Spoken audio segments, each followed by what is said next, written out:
Hola, futuros ingenieros e ingenieras, valientes que escogieron este camino de la ingeniería. En este video vamos a desarrollar el problema 3.73 del libro de Horenstein. El enunciado nos dice que el circuito de la figura P3.67, donde R1 es igual a 1 kilo ohm y el voltaje Zener 5 voltios.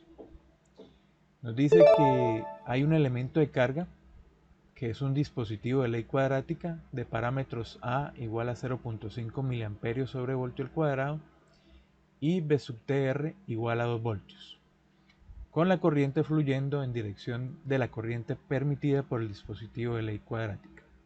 La fuente B1 corresponde a un voltaje triangular de 10 voltios pico con un periodo de 1 segundo. Nos piden graficar el voltaje B sub L que cae acá en la carga y la corriente I sub L en función del tiempo. En el literal B nos piden graficar también voltaje y corriente en la carga, pero ahora se cambia la fuente B sub 1 por una fuente triangular de más o menos 4 voltios pico. Y en el C volvemos a tener el voltaje de más o menos 10 voltios pico, pero cambia el parámetro B sub TR del dispositivo de ley cuadrática, que se modifica a 1 voltio. Entonces, para comenzar, acá tenemos marcado voltajes y corrientes que van a ver en el circuito. Acá vamos a tener una corriente que nos la da la fuente de voltaje. Como el voltaje es de una fuente alterna, está cambiando de un voltaje positivo a uno negativo, entonces el diodo Zener pues va a estar en 3 zonas de funcionamiento. Entonces cuando el voltaje sea positivo, entonces va a polarizar inversamente acá el diodo. Cuando sea mayor a determinado voltaje, recuerde que aquí en esta resistencia R1 pues va a haber una caída de voltaje. Entonces apenas supere ese voltaje pues va a estar en esta región de ruptura inversa. Cuando el voltaje esté cero o cercano a cero, entonces va a estar en la región de polarización inversa, pero sin entrar en la zona de ruptura. Y cuando el voltaje sea negativo, entonces ahora se polariza directamente y va a estar en esta región, en la región de polarización directa. Entonces vamos a tener las 3 regiones de funcionamiento en ese circuito con diodo Zener. Entonces el primer paso es determinar qué valores de voltaje de B1 pues harán que esté en la región 1, en la región 2 o en la región 3. Entonces vamos a comenzar con la región Zener en ruptura inversa. Entonces, en ese caso, cuando el Zener esté en ruptura inversa, el voltaje en B sub L pues va a estar regulado por el diodo. Como es de 5 voltios, pues en los terminales de ese dispositivo cuadrático van a caer los 5 voltios. Entonces, suponiendo que ya el Zener está en ruptura inversa, entonces vamos a hallar la corriente I sub L, la que circula aquí por el dispositivo de ley cuadrática, ya estando bajo los efectos regulatorios del diodo Zener. Entonces reemplazamos los parámetros, acá BZK, pues suponemos que ya está en esta región de ruptura inversa, serían 5 voltios, y calculamos la corriente, que serían 4.5 miliamperios. Paso siguiente, vamos a ver el voltaje de B1 que hace que ese diodo esté en esta región 1.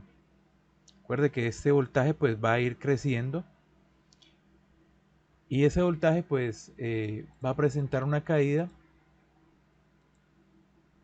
acá en R1. Entonces directamente el voltaje que está aquí en la fuente no va a caer acá en el Zener.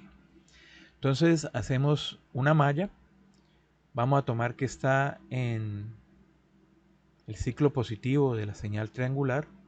Entonces vamos a ponerle acá un más al B1. Entonces tendríamos B1 menos R1 por I sub L menos BZK. que serían los 5 voltios. Despejamos B1, reemplazamos los valores, el de la resistencia R1, la corriente y su L del dispositivo cuadrático y el voltaje Zener. Y nos da que el valor de B1, que hace que el diodo entre en esta zona de ruptura inversa, es 9.5 voltios, muy cercano al valor pico de la señal B sub 1. Importante aclarar que para el cálculo de la corriente I sub L se tomó que los 4.5 miliamperios están circulando por I sub L, debido a que acá en la corriente I sub 1, cuando apenas rompe, digamos, ese codo en el voltaje Zener, aquí la corriente es muy pequeña.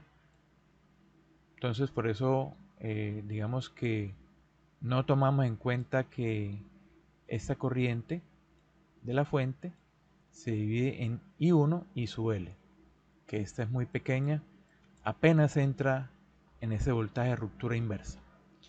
Ya cuando la fuente, por ejemplo, llega a los 10 voltios pico, entonces por acá vamos a tener 4.5 miliamperios y el resto de corriente pues va a ir por el diodo Zener, por I sub 1. Bueno, ahí ya tenemos el primer voltaje que hace que el diodo trabaje en la zona 1, en la zona de ruptura inversa. Ahora vamos a pasar a la siguiente zona, a esta zona de ruptura inversa, donde la corriente en el Zener pues va a ser igual a 0 amperios. Entonces, como es 0 amperios, lo que tendríamos sería en este punto, donde está el diodo Zener, un circuito abierto y la corriente de la fuente sería la misma que pasa por el dispositivo de ley cuadrática. Entonces, esa corriente vendría por acá, siguiendo este lazo. Entonces, ese Zener en la zona de polarización inversa, pues va a estar, o va a tener, va a ocurrir cuando estén entre estos dos voltajes. Entre el voltaje de polarización directa, recuerde que cuando un diodo Zener se polariza de forma directa, pues caen 0.6 voltios o 0.7 voltios, dependiendo del diodo. Y menor que el voltaje B sub Z acá, o sea, el voltaje Zener. Tenemos que esa corriente va a circular por la resistencia y por el dispositivo de ley cuadrática. Entonces, en la resistencia, la expresión de la corriente estaría dada por la ley de Ohm, que sería el voltaje en el nodo B sub 1 menos el B sub L sobre la resistencia R1, que sería la parte del circuito resistivo. Y esta ecuación me define la corriente que circula por el dispositivo de ley cuadrática.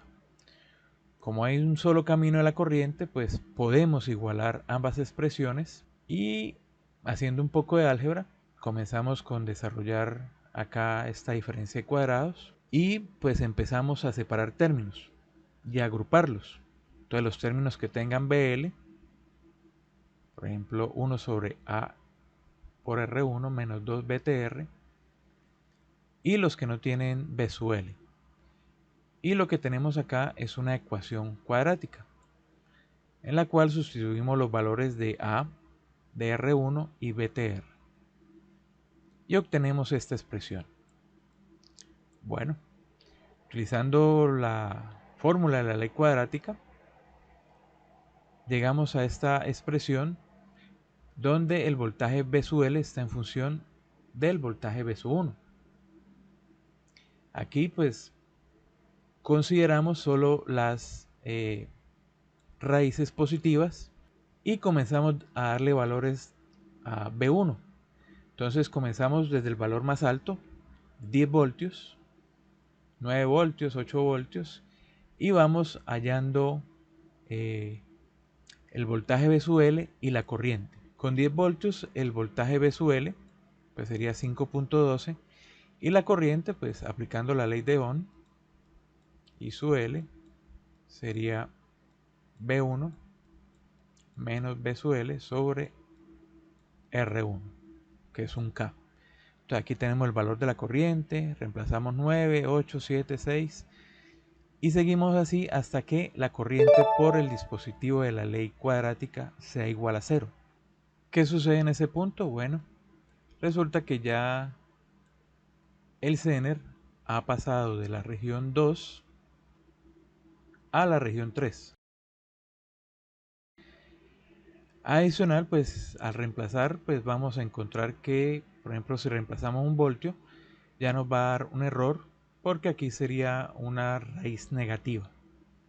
Entonces es una indicación de que ya el Zener ha cambiado de zona de polarización.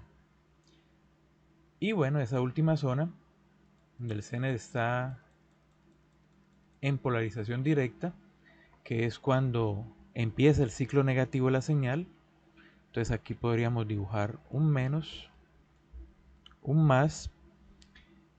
En ese caso, pues este nodo sería más positivo que este otro nodo, y en ese caso el diodo pues estaría en polarización directa.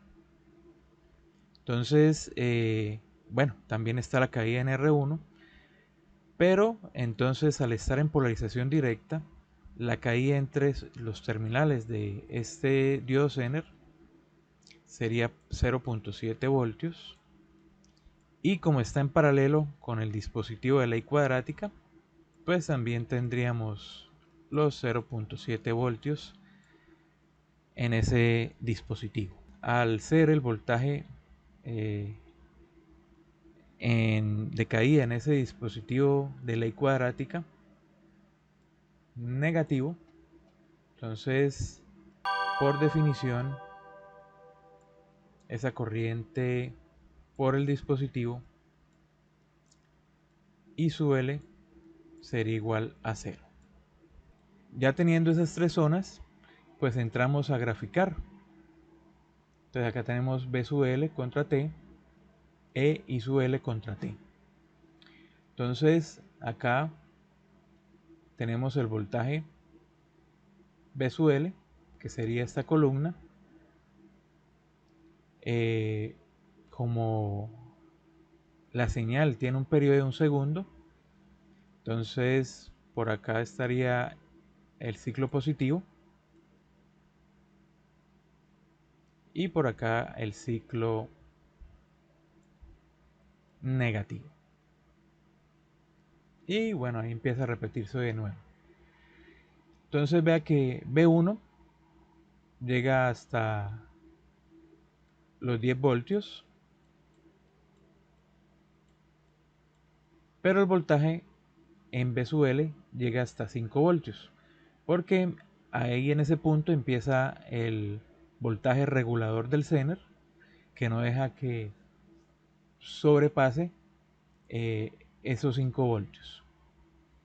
En el ciclo negativo, bueno, vamos a tener acá que la amplitud de su L son 0.7 voltios negativos, ¿sí? Y bueno, ahí empieza otra vez a repetirse el ciclo. Para la corriente, bueno, tenemos que por I sub L, como está limitado a 5 voltios debido a la acción del Zener, entonces la corriente pico pues va a llegar hasta 4.5 miliamperios. Aquí de nuevo pues a la mitad del ciclo, o sea lo que sería el ciclo positivo de la señal triangular. Y en el ciclo negativo, que es donde entra el Zener entra en la región de polarización directa, la corriente es 0. En el B, entonces nos dicen que ahora el voltaje en la fuente B1 son 4 voltios pico. O sea, esta misma tabla nos sirve. Lo que pasa es que ahora solo vamos a tener valores de B1 desde 4 hasta 2 voltios. Porque a los 2 voltios pues pasa a la región directa. En este caso, como el voltaje B1 tiene un máximo valor de 4 voltios, y en el ínter anterior vimos que para que el Zener entrara en la región de ruptura inversa necesitaba 9.5 voltios en B1, Entonces, con B1 igual a 4 voltios, el Zener nunca va a entrar en la región de polarización inversa. Corriente sería 0 y toda la corriente de la fuente B1 circula por la resistencia y por el dispositivo de ley cuadrática. Entonces lo mismo, los valores de B sub L los tomamos de la gráfica. El máximo valor al que va a llegar va a ser a 3.24 voltios en el ciclo positivo de la señal triangular, y en el ciclo negativo pues va a ser 0.7 voltios. Aquí faltó dibujar que van a 0.7 voltios. Y la corriente, bueno, entonces la máxima corriente que va a circular es 0.77 cuando el voltaje B1 llegue a su máximo, y cuando ya el diodo Zener pase a la región de polarización directa, pues va a ser 0. Ahora, volvemos a tener una fuente de 10 voltios, la fuente triangular, pero cambiamos uno de los parámetros del dispositivo de ley cuadrática. Entonces volvemos a tomar el Zener en la región de ruptura inversa, asumimos que ya está en esa región y encontramos que la corriente I sub L son 8 miliamperios. Con esos 8 miliamperios, bueno, reemplazamos y encontramos que B1 es igual a 13 voltios. O sea que para que el Zener entre en la región de ruptura inversa, B1 debe tener 13 voltios. Pero nunca lo va a alcanzar porque estamos limitados a 10 voltios pico. Entonces, de nuevo, en el literal C, el diodo Zener pues no va a entrar en la región de ruptura inversa. Se va a quedar en esta región, en la región 2, con I sub D igual a 0. Volvemos y tomamos nuestra ecuación cuadrática, reemplazamos los valores de los parámetros del dispositivo de ley cuadrática y encontramos BL en función de B sub 1. De nuevo empezamos a reemplazar valores desde el valor máximo, 10 voltios, 9, 8, 7, 6, hasta que la corriente sea 0. Entonces encontramos que en 1 voltio el Zener deja de estar en la zona de polarización inversa y entra a la zona de polarización directa.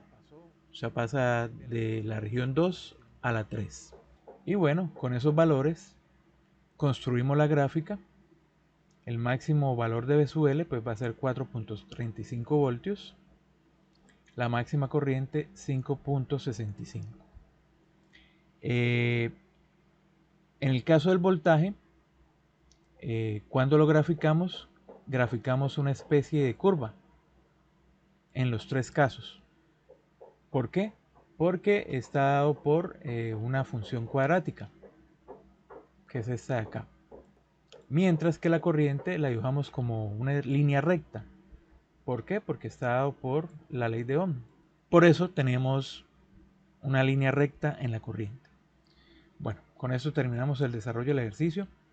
Un poco extenso porque según la Horenstein, este ejercicio tiene una dificultad media. Espero que les sirva el video. Hasta la próxima.